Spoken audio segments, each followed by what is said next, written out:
Hoje eu vou conversar com vocês sobre o Caliban e sobre os Reis do Inferno, apresentados lá na série O Mundo Sombrio de Sabrina, e eu pretendo trazer um pouco do que é encontrado tanto na mitologia, tanto na literatura, e essa daqui é a parte 3 dos nossos vídeos sobre o inferno nesse universo. Vamos lá?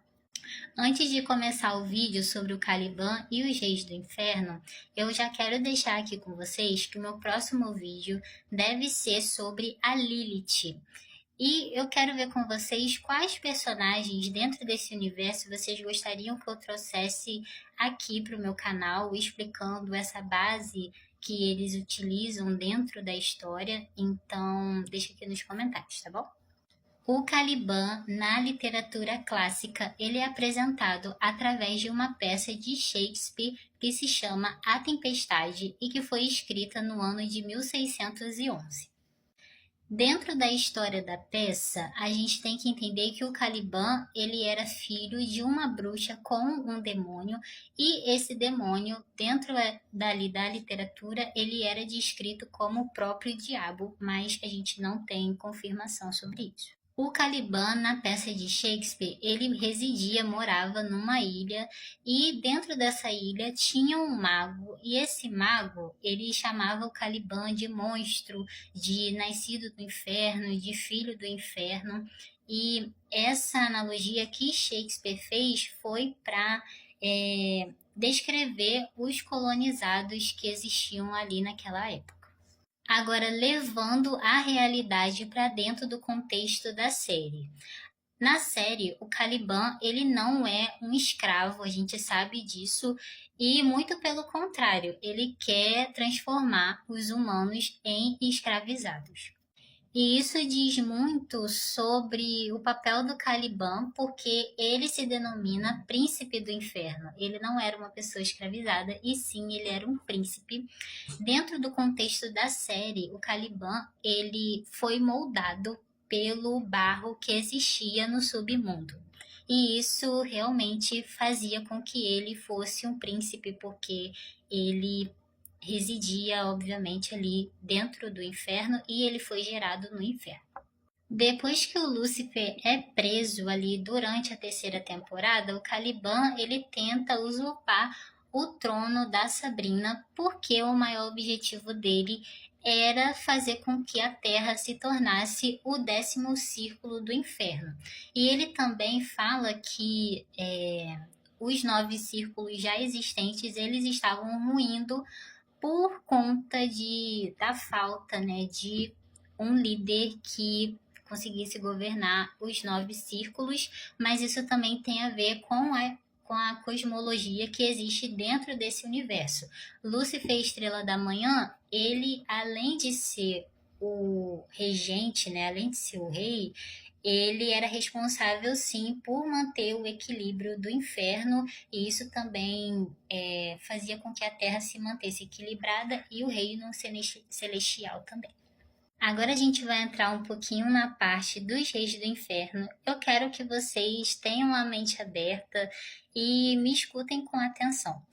Os 3 reis do inferno que são apresentados na série, eles são, sim, inspirados em reis que são apresentados na demologia real.